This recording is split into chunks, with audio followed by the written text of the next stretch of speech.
Welcome in, everyone, and welcome back to the Soccer Talk Lads podcast, the STL podcast, growing ever closer to having an actual team we cover, a team that is starting to take shape day by day. We will talk about that here in just a minute, as well as another team that has taken shape, whether we wanted it to or not, the United States men's national team.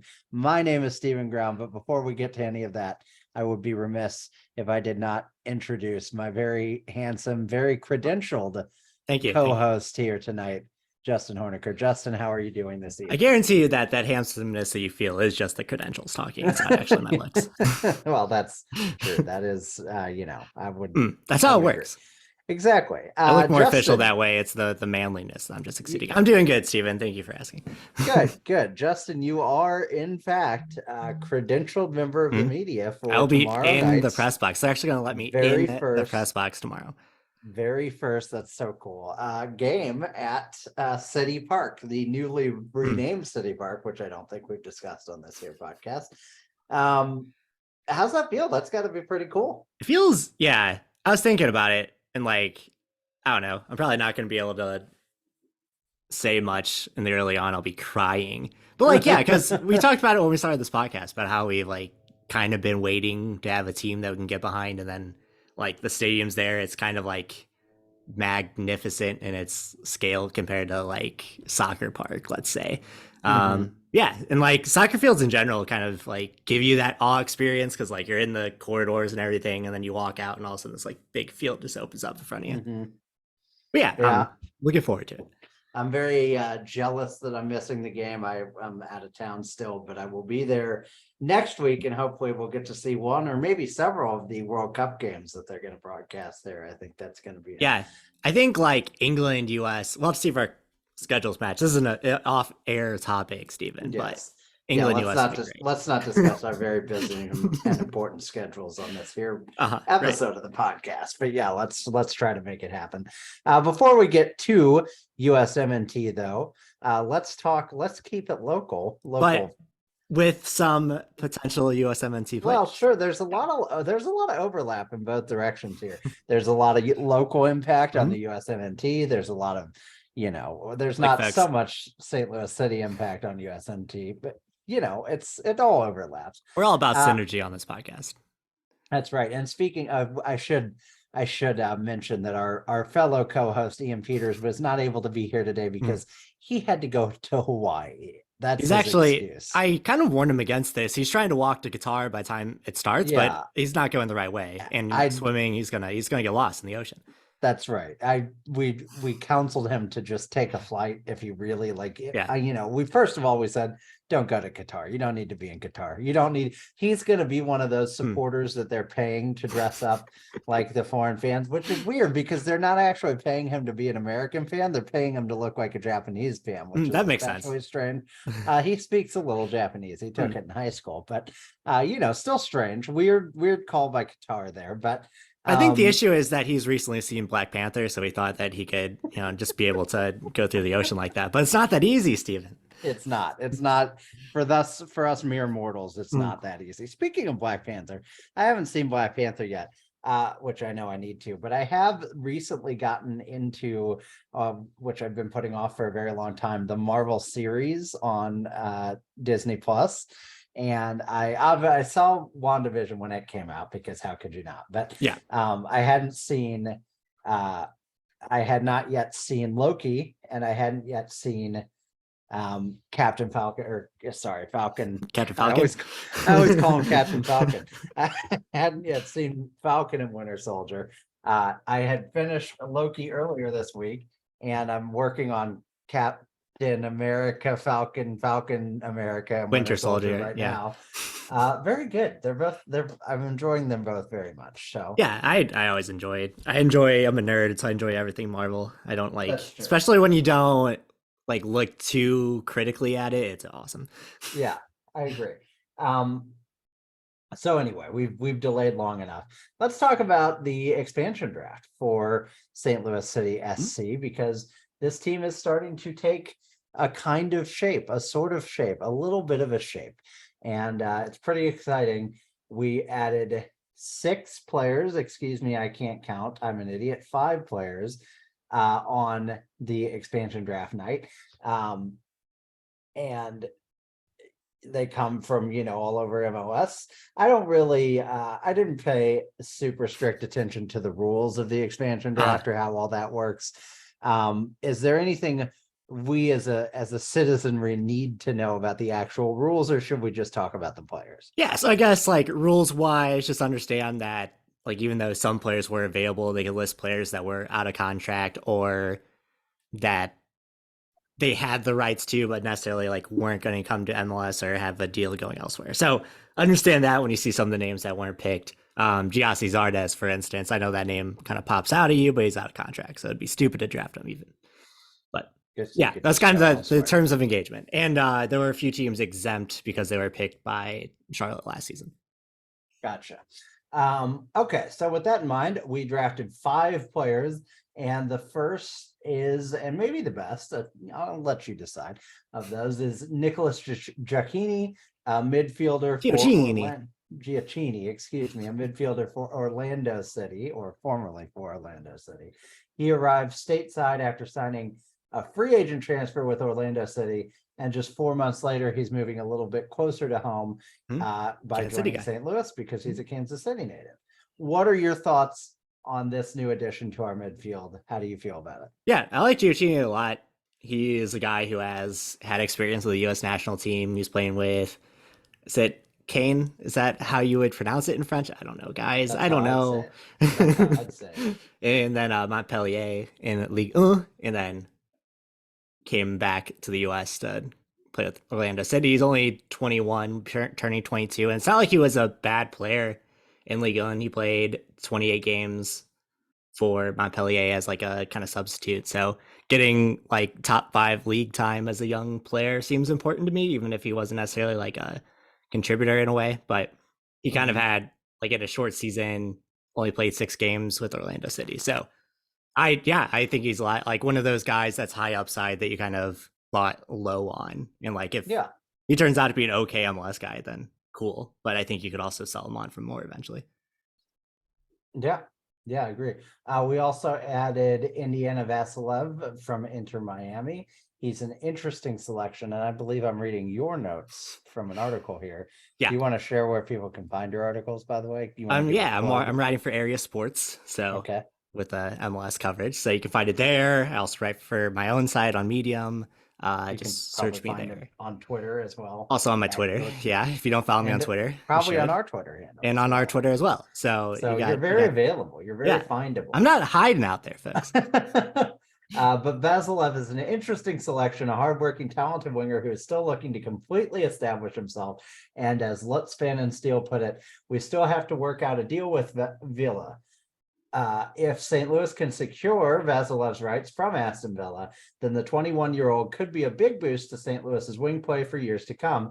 However, with his contract status up in the air, it's hard to find a read on Vasilev beyond this season.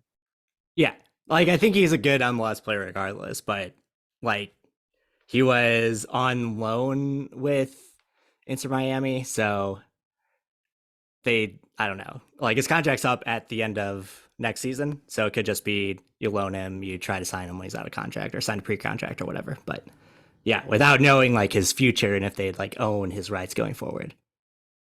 Yeah. Interesting to pick that guy, but I assume that you don't pick him if you don't think you have a pretty good chance. Yeah, like you figured that they have had conversations at the very least. Yeah, exactly. John Bell is a defender from the New England Revolution. It was apparent that this draft would give St. Louis a huge opportunity to strengthen themselves defensively without sacrificing too much skill on the ball. Bell really established himself as that type of player last season, breaking the 1,000-minute threshold for the first time in his career. He's 25 years old, and you say he has a pathway to play with St. Louis, and they could use a left-footed center back who is calm with the ball at his feet. Any more thoughts on Bell that you'd like to share? No. Yeah, I think like when I look at expansion drafts that like people have criticized in the past, it's usually because as my microphone dies for some reason. I can still hear you for what. Okay. I need to change my video. There we go. All right, we're good. We're good, folks. It's only because like they've used their draft picks on, say, like a bunch of international players, or haven't taken advantage of the amount of American center backs that are available like every single draft. And there's usually teams like Nashville, teams like Austin have found a lot of value by picking up kind of a on the fringes defender somewhere else, bringing them in, and someone that works with their system. And I think that's what they did here. I like the pick. Nice. John Nelson is from Cincinnati, so I assume he sucks. Tell us more about John Nelson. Steven, did you forget that Cincinnati was actually good this I year? refuse to acknowledge They were. whether or not it's accurate. Yeah, I mean, he'll probably be better here than he was there just by the occupation of leaving Cincinnati. I think you just immediately become better in St. Louis. But For yeah, sure. I think he's good. 100%. Like it seems like our fullbacks are pretty good to go now. Like we have kind of an excess at left back. So Nelson was left back, Sommer Pijo is left back, but I think Nelson can play both sides, so that might be something to look into as well. But here's a player that like plugs that hole because they need a fullback with MLS experience. He proved that he is defensively responsible. If you look at his FOTMOD numbers, he's pretty good at both like pass completion attempts, just accurate passer, but also was in a pretty high percentile for clearances last season as well. So he's responsible at the back, gets forward, plays up and down. Like that's the type of player you need for this offense as well. Nice. I love to hear it. And finally, we've got Jake LaCava checking in at forward from New York Red Bulls. He was traded to Inter Miami. Like within 6 minutes of us picking. Nice. Very nice. Yeah. He was long live Jake LaCava at the St. Louis City Legend. See ya, my friend. So yeah, we picked up $150,000 in GAM for that trade, which is important because we have been just hemorrhaging GAM lately. Just like we have a leak of GAM. Yeah, that's right. We're like FTX when it comes to GAM. So yeah, I mean, farewell and bon voyage to Jake LaCava, I guess. The first player to ever leave St. Louis City SC. Also, like, what the fuck are the Red Bulls doing? Just like letting a guy get flipped for $150,000 of allocation money. Yeah, that does seem like a strange choice. But we also in this time picked up Tim Parker for $250,000 in GAM. So really only $100,000. Well. So sorry, I wrote that wrong. It's 5. So 2 years of 250,000. So 500,000. 500,000 in general, but broken up over 2 years. I'm going to be real honest with you. I have no clue what GAM is still to this day. I have no idea. Steven, it's made I know it's general allocation money, and I know it's money so that you can buy down players in the salary cap, so it looks like you're spending less money than you actually are, and it's fake. It's made up. That's where the welcome to the MLS, where the points are made up. Yeah, and it's all in Don Draper's imagination. Tell us what your overall takeaway from the draft process was. Yeah, I think I get like a B rating. I don't think it's going to like blow anyone away with the kind of star power that was available. So like Gustavo Bell was available. He's a designated player. He's like an MLS top 20 player, I would say. But I think they did really well on like buying low on guys with high upside and showing that they are going to shore up their defensive line as well. Like Tim Parker is a very capable MLS defender, and I think John Bell is going to be pretty much a contributor for this team as well. So they did a good job covering up their holes that they needed to take care of, and they didn't use up any more of their international slots. So I think it's good. It accomplished a lot of things. Very nice. And I thought it'd be good to just quickly look at the full roster now that a picture is starting to emerge a little bit. I mean, I wouldn't say a little bit. We've got a good chunk of a team, more than you'll see a couple Charlotte had at this point. Yeah, and they did okay, so we'll do better then, right? That's how that works. That's how that has to work. Building from the back, everyone knows we signed Roman Berkey from Borussia Dortmund. He was one of our first additions. Yeah, and no one had any problems with that contract. It's a beautiful everybody contract. Feels good about it. 32-year-old goalkeeper. Joachim Nelson, also an international slot. The center back played with, was that Hertha last year? Perhaps. Yeah. Look at me knowing team names. Look at you. Sorry. Arminia Bielefeld. I was wrong. Wrong. Somewhat up in the mainstream German Bundesliga. That's right. Then we added Tim Parker. We just talked about John Bell, John Nelson, and making our defense much stronger. Selmir Pedro came over. He's a Bosnian player, which I think is a smart addition for the community that's going to be cheering for this team here. Edvard Levin actually came over from Hertha. That's Hertha's logo. Hey, there you go. You knew it was there somewhere. Yeah, I knew it. I knew it for sure. But he came over to the team as well. Thomas Ostrak from FC Köln. A lot of Bundesliga and Bundesliga 2 additions here. I don't know if you've noticed.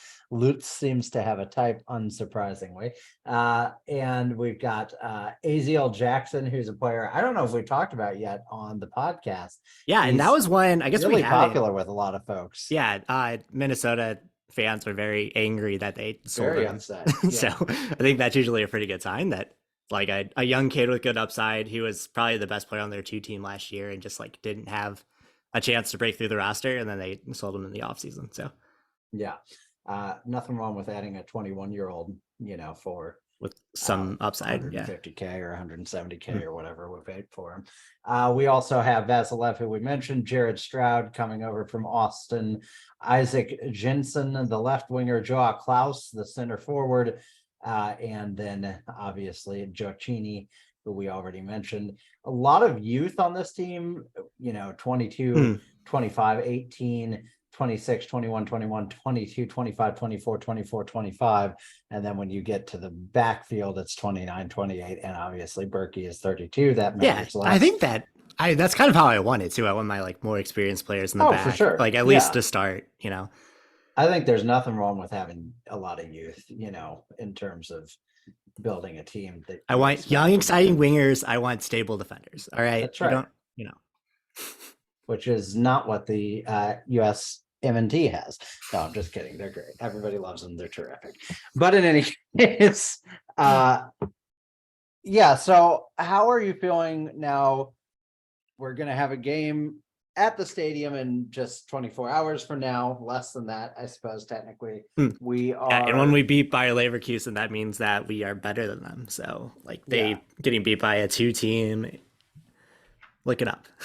But no, I'm feeling pretty good, like at least better than I was before, I guess probably since last time we talked. So, like the Aziel Jackson pickup, the expansion draft, picking up Stroud as well. Like, I think they did a good job these last couple of weeks of filling out that like American side of the roster, filling in with some like veteran MLS players who have that experience, and like still acquiring international spots and leaving that DP slot open. So you can build on this roster in the future. You're not like hamstringing yourself financially yet. Now, like some of these contracts may eventually come to bite you, but like as of now, I think they're at least a competent team. I don't know if I'm like safe saying that they'll challenge for a playoff spot, but like I think they won't be embarrassing, and I think they'll surprise a lot of people. Yeah, I agree. I'm really excited. I mean, we're basically under 2 months now from opening the preseason camp. These teams usually get started right at the start of the year. So yeah, we'll be playing preseason like end of January, early February. So like probably. Yeah, so it doesn't get much more exciting than that, honestly. And we're here. We've waited a long time. We're gonna get a kit soon. We better freaking get a kit soon. I'm going crazy with Steven, they're revealing it tomorrow. That's what I thought. So, okay, I wanted to make sure. I'll be there on the ground. I'll let you know. I can't wait. Oh man, I'm so excited. I'm gonna get one of those. I'm just gonna like you talked about. We've been waiting for this for so long. It's hard to put into words what it means to finally have an MLS team. And I know there are a lot of people out there who have supported, St. Louis SC for a long time. St. Louis FC, excuse me, I can't speak anymore. But whichever one, AC St. Louis, Yeah, that's right. But and those people are awesome and they've had that for a long time. But to me, this is just still on a different level, and it's like the scale of it, right? Like everything just seems more, I don't know, like legit. And not to like rag against STL FC, but like their marketing department were like slew interns, and now we have like actual sporting. Just seeing that video Taylor Twellman posted of walking onto the field for the first time, it's just it just feels real. It feels real, and it feels spectacular. To It's going to elicit some emotion, that's for sure. So yeah, absolutely. And you're going to be there tomorrow. So I will. Looking forward to that. It's a very exciting time. Let's keep everyone know with where my eye moisture level is, and we can go from there. That's right. Speaking of an exciting time, the World Cup is now just days away, which is wild to me, because like I feel like it's been so long, and then next thing you know, it's like, oh, it's next week. Actually, this is the last time they'll play games until a month from now.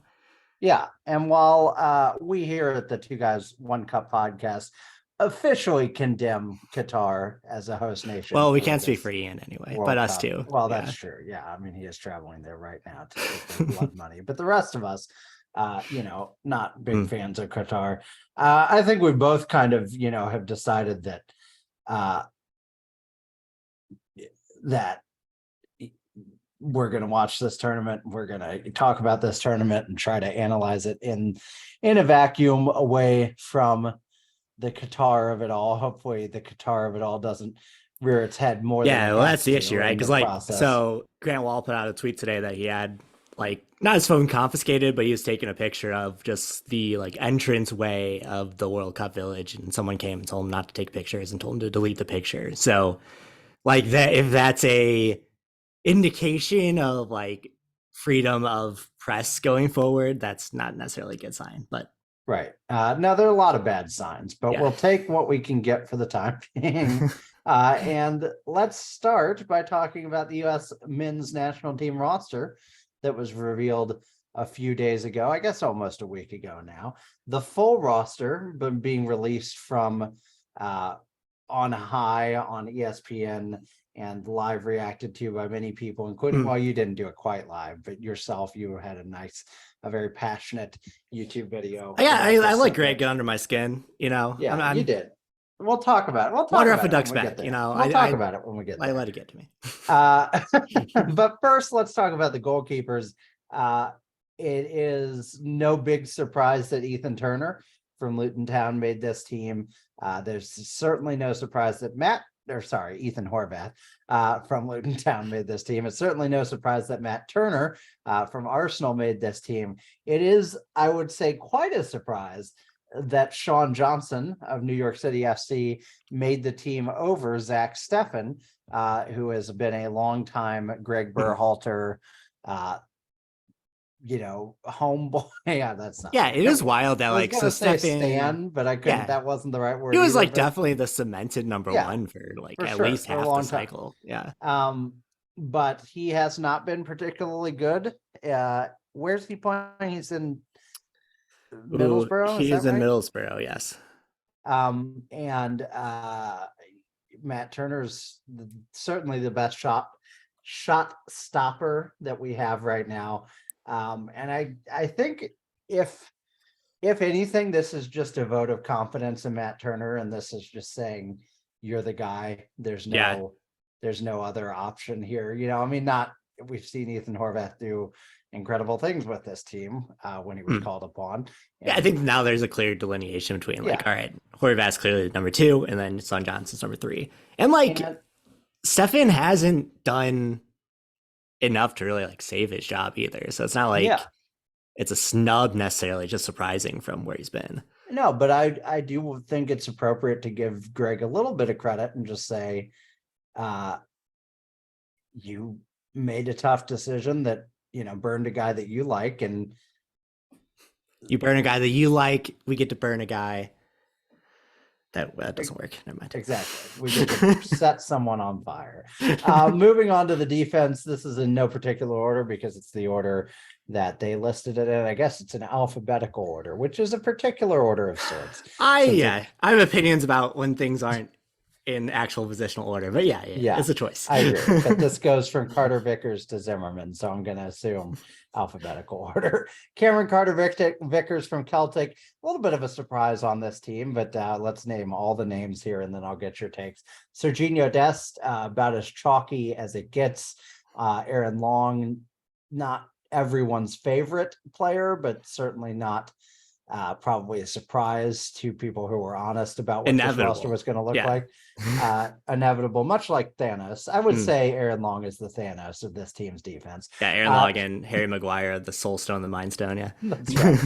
Shaq Moore from Nashville. Boo, Nashville. Yay, Shaq Moore. Tim Ream from Fulham. St. Louis, one of 2 St. Louis inclusions in this list. More than any other team, except the teams that surpass, except more than from any other city, except for the cities that surpassed it. Anthony Robinson, who plays for Fulham.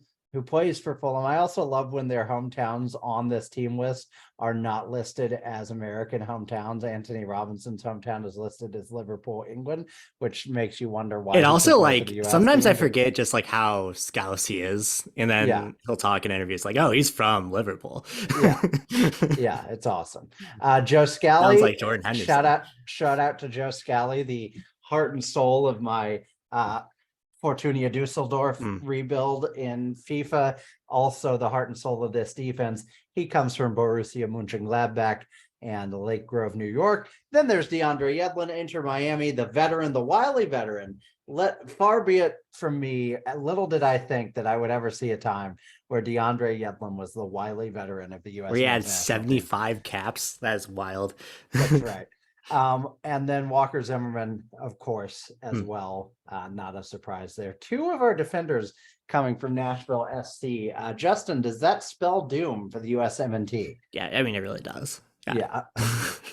But no, what are your actual thoughts on the defense? How are you feeling about this? Yeah, like, I think, obviously, like, injuries aside, like with Miles Robinson and Chris Richards hurt, like, there's not a lot you can be mad about. You can take offense to Aaron Long being there, but like, he's kind of last man in, and I would rather somebody that clearly, like, the players like, and he's a vibes guy, Steven. I've come to that realization. He might not be a player on the pitch, but he's a vibes guy, and I'm okay with that. But beyond that, I'm happy to see Tim Ream there. I think he fell out of favor for some reason, but he's looked really good for Fulham this year, and like, his chemistry with Jedi Robinson is going to be fun to see, like, also on the national team. So yeah. I mean, I don't find anything too upsetting about this. Until Aaron Long starts game 1, then I'll be offended. Which we're probably going to do. We should steel ourselves and prepare ourselves for that. Midfielders, we've got Brendan Aronson from Leeds, Helen Acosta from LAFC, Tyler Adams from Leeds,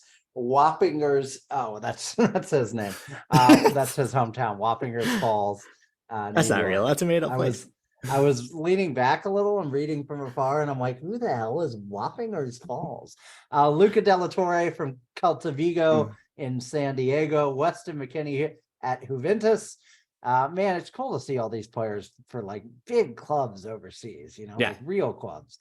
Yunus Musa for Valencia and Christian Roldan for Seattle. I would say Roldan is I don't know. There were some players on this team that people got up in arms about that I'm like, have you watched any Greg soccer at all? Yeah, like, have you watched the if you were not expecting Christian Roldan to be on this team, I have things to say to you. But like, if you're aiming by who the best player is, like, maybe Christian Roldan is on this list. If you're aiming at, who is Craig Berhalter going to pick?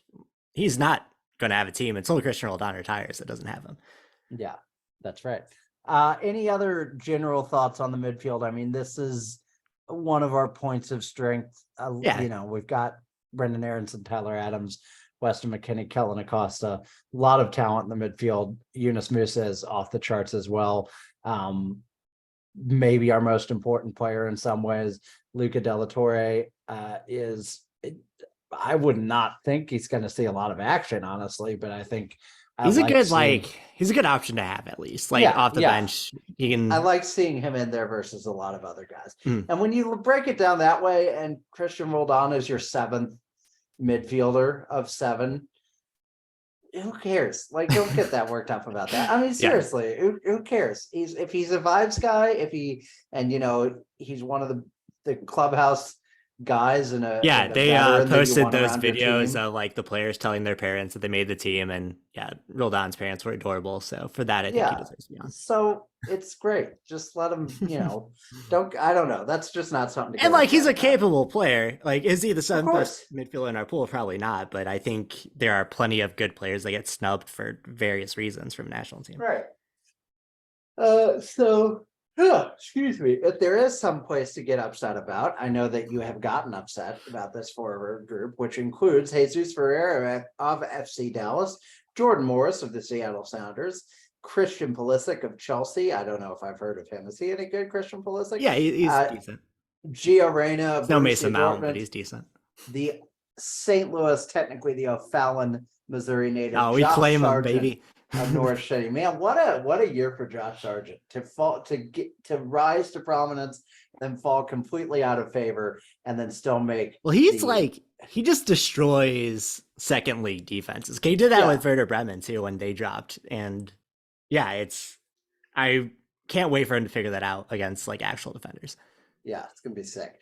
Tim Weah from Lille and Haji Wright from Turkish club that I won't even try to pronounce. Antalyaspor.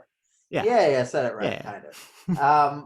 You had big feelings, I think it's safe to say. Well, like it wasn't even all right. It wasn't even that I had feelings of you were enraged. You were enraged. Necessarily. Okay? I saw the video. You were enraged. Be honest about it. Just embrace the It's feeling. just like, all right, if you're going to say that we picked these forwards based on like the form that they're in, and then you're going down the list. All right, so we left out Jordan Pifo because he's out of bad form, which is right. He hasn't been good in the last couple months, like form wise. And then you had Jesus Ferreira, who like hasn't scored and missed a sitter in the game that Dallas was eliminated against Austin. And you leave off Ricardo Pepi, who was on Ferreira's team last year, beat him in goals, and obviously didn't do well with Augsburg for whatever reason in the Bundesliga. Maybe he wasn't ready. Maybe Augsburg just sucks. And then he goes to the Eredivisie and is lighting up the defenses again. And you're going to say that Jesus Ferreira is there because he's been a part of that team when Ricardo Pepi led the amount of goals we had during qualification. It's hypocrisy, Steven. So you're thrilled. But I'm not going to let it get to me. You're thrilled that Ricardo Pepi isn't there. That's what I'm taking away from. Yeah, it's not even the fact that Pepi isn't there. It's the reasoning that Greg Berhalter gave for Pepi not being there that just makes no fucking sense. Why even talk to the public if you're going to talk out the both sides of your mouth? But I'm not going to let it get to me. It's fine. I'm over it. Yeah. Good. I'm clear that you've moved on. It's a good group overall. I don't think we're going to talk about our actual group, like the teams that we are playing against in a minute here. And we've got some problems. I'll just be honest about that. But it's as good a team as I think you could realistically hope for. I mean, you can argue about Pepi a little bit, sure. But again, it's like that thing of like, does that really make a difference? Yeah. And your strongest group is there from the midfield to the defense, and your attackers, there's no one that's like set in stone there. So yeah, agreed. So some fast facts on the USMNT for those who are curious. As of the opening match against Wales, the 26-player roster will hold an average age of 25 years, 175 days, making it the second youngest USMNT roster at a World Cup after the 1990 squad, and I believe the youngest squad at this World Cup overall. With the inclusions of Musa, Reyna, and Scally, this is the first USMNT World Cup squad with more than one teenager on the roster, though Gio Reyna will turn 20 on November 12th, and Yunus Musa will do so on November 29th, the day of the USA's final group stage match against Iran. Only 3 USMNT World Cup players have been younger than the teenage trio for the first game of their respective tournaments. Those date as far back as 1934, so keeping it rolling. With 75 caps, DeAndre Yedlin is the senior most player and the only one with previous World Cup experience after featuring in 2014. Following Yedlin in terms of seniority, who do you think the next most senior player on this team is? Following Yedlin. Ooh, because I know there's a big gap, because we're missing like a 4-year gap of players, I feel like. Mm-hmm. Is it Sargent? No, Pulisic. No, Christian Pulisic is third. Kellen Acosta actually has one more cap than Christian Pulisic, interestingly. And then Jordan Morris is behind both of them. Okay, of course. I don't know why Sargent came up. That's a real bad guess from me. Josh Check Ream. that from the record. Josh Ream. Tim Ream is the 8th oldest player named to the USMNT roster and the 5th oldest field player. I feel like Tim Ream was so young not that long ago. Yeah, it feels very. A lot of those older people were goalies too, which isn't a great sign. Players represent clubs in 8 different countries: the US, England, Germany, Italy, Spain, France, Scotland, and Turkey. Players have hometowns in 9 different US states: California, New York, Georgia, Texas, Missouri, New Jersey, Washington, Colorado, and Pennsylvania. 4 other players have hometowns in 2 foreign countries, England and the Netherlands. A total of 21 players made at least one appearance for the USA during qualifying. The group accounted for 9,683 minutes. The 5 who did not appear in qualifying are Horvath and Sean Johnson, Cameron Carter-Vickers and Joe Scally, and Haji Wright. 4 clubs have 2 players on the USMNT roster, which are Brendan Aronson and Tyler Adams from Leeds, Tim Reed and Anthony Robinson from Fulham, Shaq Moore and Walker Zimmerman from Nashville, and Jordan Morris and Christian Roldan from Seattle. A lot of interesting facts about this team. So many fun facts. I had fun with those facts. I enjoyed the facts. They were facts that were fun. It is fun to talk about those facts, but let's face the facts now and talk about the group stages in Qatar. Let's do this. We've talked about the USMNT a fair amount, so let's hit all the other groups first, and then we can circle back around to Qatar. How about that? That sounds good. That sounds good to me. Yeah. Sound terrific? Awesome. I like where you're taking me. Group A is the host nation Qatar versus Ecuador and Senegal and the Netherlands. Group A features, the biggest pushovers of the tournament, presumably in Qatar. And then, the Orange, as they're called, the very popular and often dominant team from the Netherlands, who have fallen to 8th in the world rankings. Senegal is 18th, and flipping tabs here, Ecuador is, let me check, I must have already passed them somewhere. Where are you at, Ecuador? Give me a shout out on this. They're down there a little bit. Oh boy, they're 44. So yeah, a big gap here between the top half of this group just in world rankings and the bottom half, with Netherlands and Senegal being far ahead of those other two. And I have no trouble believing that Netherlands and Senegal are going to be the 2 teams that advance here. Personally, I think Senegal are kind of the top nation in Africa. I believe they won AFCON a couple years ago, if I'm remembering correctly. I believe Sadio Mane had a hand in that. And he's still there. He's very good. He's not. He is hurt as of last weekend, though, Stephen. Oh, wow. So they'll still be good, though. Hope you enjoyed Bayern, you idiot. No, should have never left, Sadio. Yeah, you stupid schmuck. No, I mean, I hope he recovers. It would suck for him to totally miss out on this. But they have lots of good players. Edouard Mendy. I think it's still pretty straightforward, even without. Very good goal contender. Yeah, I mean, they've got a lot of talent, and I think this is one of the easier groups to call, unless you disagree. No, I agree. I don't know, like 3rd and 4th, what happened there, because I think Qatar is better than we give them credit for. At least they were like in the Gold Cup that they played here. They weren't necessarily like a walkover team. They gave the US some trouble, actually. And Ecuador is a young team also, so like, do they slip up a little bit? But yeah, I think Netherlands win and Senegal are comfortably in 2nd. Yeah, agree with that. Group B, we will skip for the time being because that is our own group. We're coming back to it. Group C, Argentina, Saudi Arabia, Mexico, and Poland. Argentina, obviously a global powerhouse. They are 3rd in the FIFA rankings. Saudi Arabia is not in the top 50, which isn't great sign. Mexico is all the way down at 13th right now, pretty far down for them. Yeah. And Poland is 26th.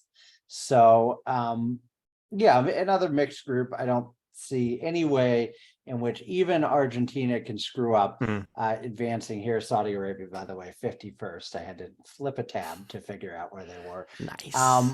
Then it comes down to Mexico and Poland. Man, Mexico didn't look good in qualifying, particularly. Yeah, that's where I'm at too. Some of that is the CONCACAF reality. Poland has a lot of talent. Obviously, you know, they have Robert Lewandowski, one of the best, probably still the best pure finisher in the world. I could see them taking it here and knocking FIFA out early, or knocking the Mexico whole organization out early. God willing, man. If Poland takes out FIFA from the top to the bottom, I will. Lewandowski could do it. I think. That's right. I think he could. He could. He might be the only one powerful enough. Poland over Mexico. I assume you think Argentina is winning this group. So Poland over Mexico. If you had to choose, who are you choosing? I think I'm going with Mexico. My heart wants to say Poland, so that Tata Martino just gets like completely ousted, and the aftermath of that is fun and awesome, and I love it. But I think Mexico is still too much quality compared to like up and down compared to Poland. I think they're a stronger team, just as long as they don't. I think you're right that they're a better team. I don't like the vibes check on Mexico. I don't like the vibes. You're right. You are right there. And so I'm going to stick with the upset pick in Poland here a little bit. I'm not mad about that. I could certainly be wrong. Group D, France, Australia, Denmark, and Tunisia. Obviously, a very clear number one here in France, the world number 4. Denmark is at 10th in the world, and then you would fall off to Australia at 34th, and Tunisia at 30th. I think this one's pretty chalky. I think France and Denmark advance. How do you feel? Yeah, I don't have much faith in either Tunisia or Australia to make up that ground. Although I think Tunisia is better than people give them credit for in the magic of the World Cup. But I think Denmark and France are pretty clear ahead. Yeah, especially with how Christian Eriksen's been playing, I think they'll be good. Yeah, and it would be awesome to see him return to the field for his national team. That's just going to be a really cool moment for everyone in the soccer community. So excited for that. And yeah, I think they should advance handily. Group E, Spain and Germany here seem like the front runners. Costa Rica and Japan are behind them. Costa Rica at 30th, Japan at 24th, Germany all the way at 11, and Spain is ranked at 7th.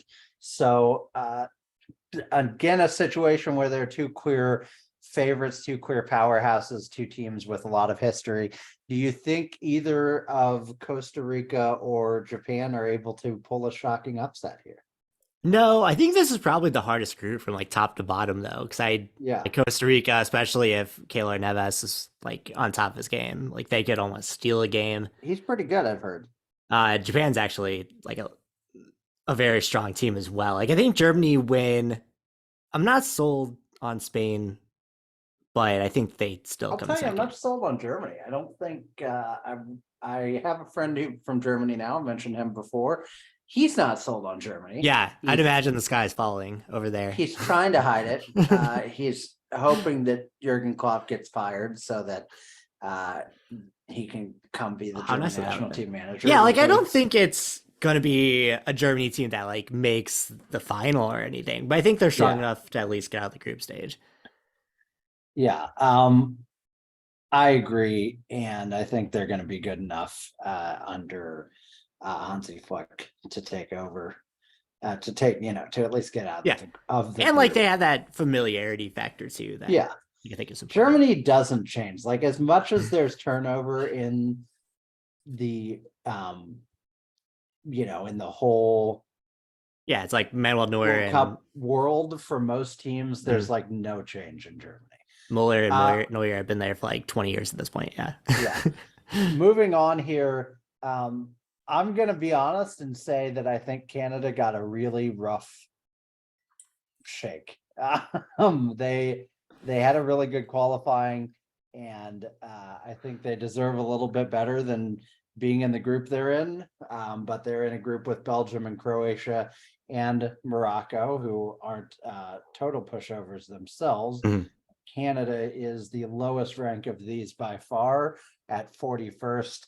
Morocco is 22nd, and then Croatia 12th, and Belgium right now the world number 2.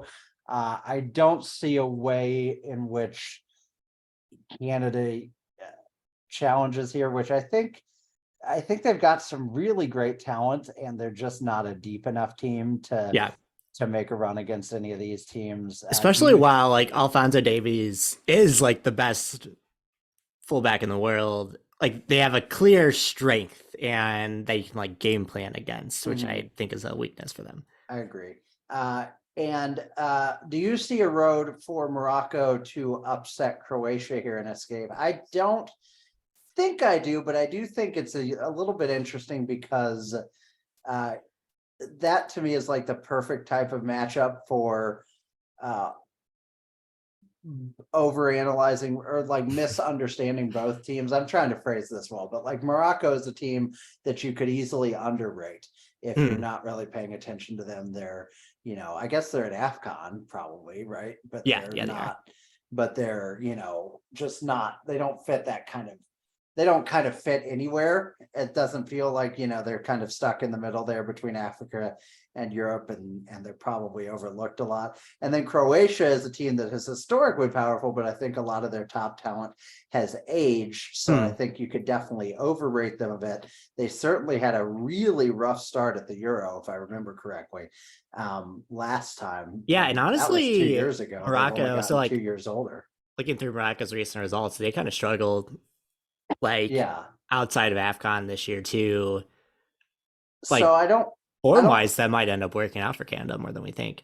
Yeah, maybe Morocco or maybe Canada has a little more guts here than I think, but I think it's still going to be Croatia and Belgium. I think this group will be more interesting than people assume, though. Yeah, I think there will be more going on. I think you're right. Canada's better than their rankings indicate, or at least they have more talent than their rankings indicate. And they look pretty good in CONCACAF qualifying, and it's surprising to me a little bit that they're still quite as low as they are. But yeah, I think it's like a ratio of how low they were before, and they've been moving up pretty rapidly with their recent results. Yeah, that's fair. In Group G, you've got the presumed favorites, the world's number 1 in Brazil, Serbia, and Switzerland, and Cameroon. A very strong group here from top to bottom, arguably. Serbia ranked 21st, Switzerland ranked 15th, and Cameroon down at 43rd, but obviously there's a lot of talent there. Brazil is always the team to beat at the World Cup. It feels like they're very good this year.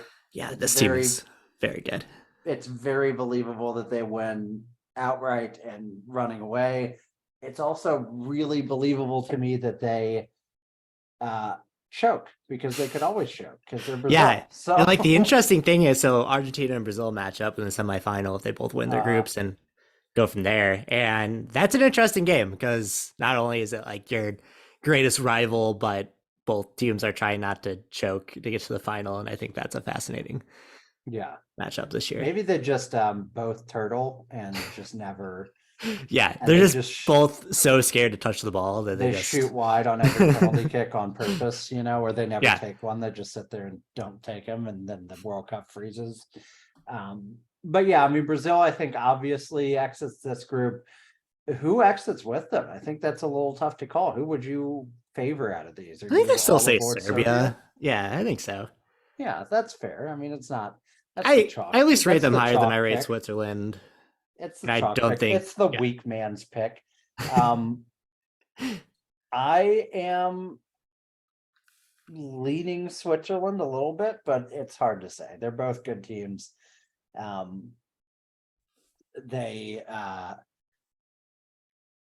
going to be fun to watch. I think this is the group to watch. I think Brazil has obviously so much talent. They're so fun. But I think all 4 of these teams are pretty good. And also it's the group with the power cube in it. So obviously it's the group to watch just on principle. Yeah, and like Switzerland beat Spain in the Nations League. They beat Portugal. They beat Czechoslovakia or Czech Republic also. So like they're in Sneaky good. They're in a good run of form lately. Sneaky Beating good teams. Group H, as in Herb, Portugal at the top, Ghana, Uruguay, and Korea Republic. That would, of course, be South Korea. Screw you, North Korea. You're not a real country. You're I not get a to say that republic. because I'm free, because I live in America. Don't you like ignorance? I love ignorance. Korea, the Republic, is 28th in the world right now. Uruguay is 14th. Ghana is not in the top 50 either, surprisingly, and Portugal is ranked number 9. Let me get you Ghana's ranking here in a minute. This is another group that has a lot of talent and a Although lot of Son's hurt, intrigue. right? So he's out, and Yeah, that so hurts. that's going to really hurt them. Ghana is 61st.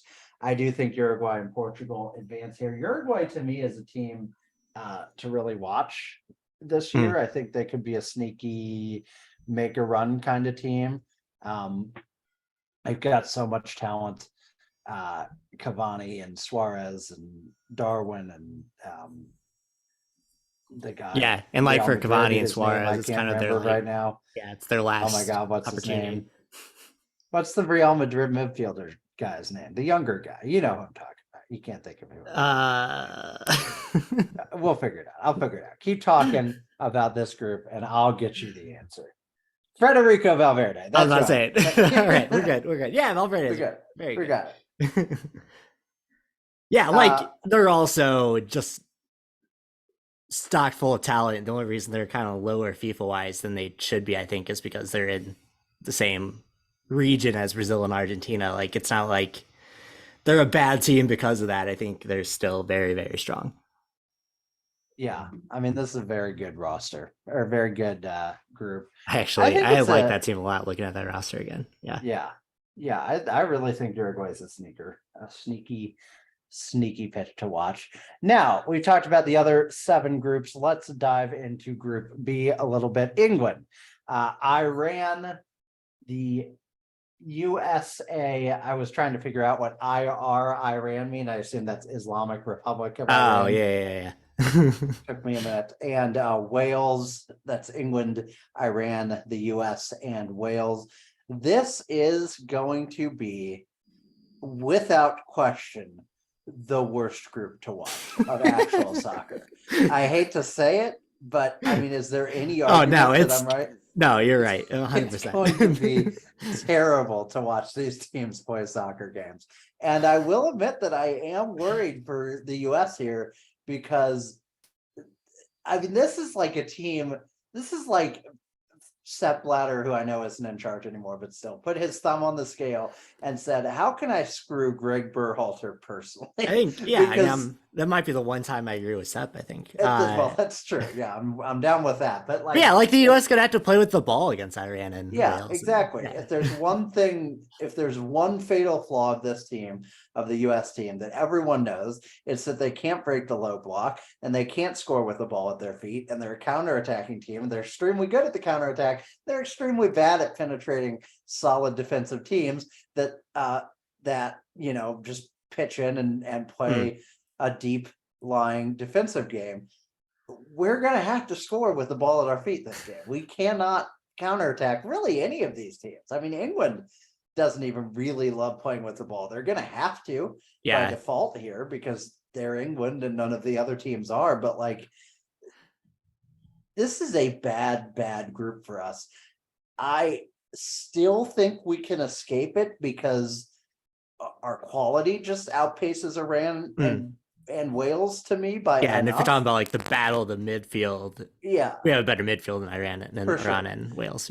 And I'm not sure that either of those teams could score on us either, so like that's another interesting thing. And I give us a shot to just beat England outright in a group stage game. Hey, if Hurricane's out there, anybody's got a chance. Yeah, that's right. But so like it's going to be a very interesting group. It is. I really deeply think it's going to be such a boring group. Like, it'll be exciting because our team is in it, and so every game and every goal won't matter. But like, if our team was not in this, if you just put I don't know, Morocco in there instead of us, like no one will watch any of these games. They're that because it's not well. like we even play like an exciting brand of soccer a lot. No, we play great soccer. Yeah. So And yeah, like I mean England that's is just going to play for set pieces. Yeah. Yeah. That's what they do. so yeah, I mean I think we narrowly escaped this group. I think it's ugly. I actually I'm more confident, like no, I wouldn't say more confident, but like I will enjoy looking forward to our games against whoever we face if we escape the group stage more than I will any game in this group, because in this group I'm just going to be clenched the entire time waiting for that one moment of brilliance that gets us through Wales or Iran's low block and gets us a goal. It And just it's going screams to of be like unpleasant. we're going to beat England, be on a high, then we'll draw Wales and lose to Iran. I think that's today. Yeah, something like that I could absolutely see happening. So yeah, I mean it's going to be fun. It's the World Cup. It's exciting. But it is certainly nerve-wracking as well. Yeah, I don't feel confident. I definitely don't feel confident about it. Yeah, I agree. I'm nervous. I mean, I think we get out of the group stage. I certainly think we could not get out of the group stage too. Like we could definitely be eliminated in the group stage for sure. Would you rather, all right, so here's a hypothetical. Would you rather escape the group stage by the skin of our teeth, but you get 4 more years of Greg Berhalter, or would you rather lose spectacularly, but we get a new coach in the process? With 2026 on the line. Lose spectacularly is so specific. I just lose. I would choose in a heartbeat, but lose spectacularly. That seems like a total. Yeah, just total failure.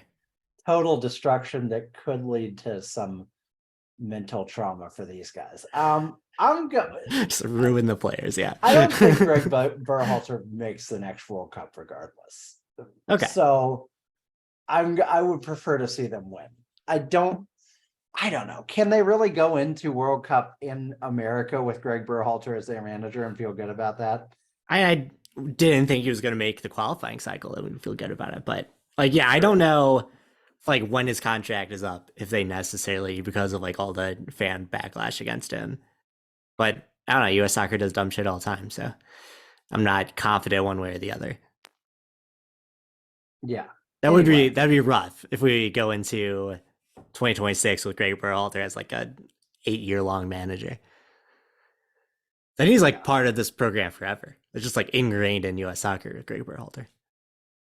Agreed. I'm scared. I don't want it. We had to play Greg ball for the rest of our life. It's like how the Netherlands can't go away from 4-4-2 because of Johan Cruyff. We'll have to play Greg ball. That's the future, folks. I'm excited. I can't wait. Thanks for giving me that nightmare. Little pep talk. Do you have anything more you want to say before we sign off and I wash my brain with Purell? No, like I think, yeah, I want my anxieties to be known. I have anxieties about this team, but I think like I don't want that negativity to get in the way of that. It is probably like the US's most talented squad in history from a bare talent standpoint. Yeah, I mean there's a lot of excitement here. We're a very young team, and 2026 is going to be rad because it's going to be our best team ever. In the history of the US, I don't think there's any question that that's the best team we'll bring to the US or to North America. I know it's not technically just the US. And, the best part is we'll be out of Qatar and we'll be in America, a country that has no history of civil rights abuses. So, squeaky clean, baby, squeaky clean.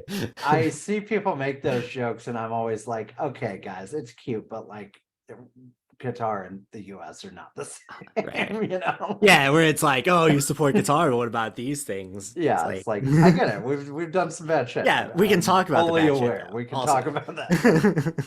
We can also be better than Qatar. You know what I'm saying? So so that's an episode, and I'm excited to watch World Cup soccer in November in a hellscape country that everybody hates. But that's where we are, baby. Let's do it. Let's watch some World Cup soccer. That's Let's right. do I'll it. be in a stadium tomorrow that Think won't actively try to kick me out, and we'll, Think everyone's about having a good this. time. The World Cup's going to happen. And then immediately after that, pretty much, we're going to have a preseason. Like World Cup preseason, regular season. Basically, what I'm saying is City SC is pretty much already here. I guess we haven't talked about that. Is that the preseason tournament was announced? We're going to Coachella Valley with LA Galaxy, LAFC. Hold on, I need to find the list. But yeah, so we have a preseason tournament of 8 other MLS teams announced for Coachella. So let's go party. Who doesn't love that? We're going to Coachella this year, baby. All right, Justin, it is almost 11 here. Let's sign off and talk about more soccer next time. But thank you for joining me. Thank everyone out there for joining us. And as they say in Qatar, let's do that Qatar. See ya, everybody. Adios.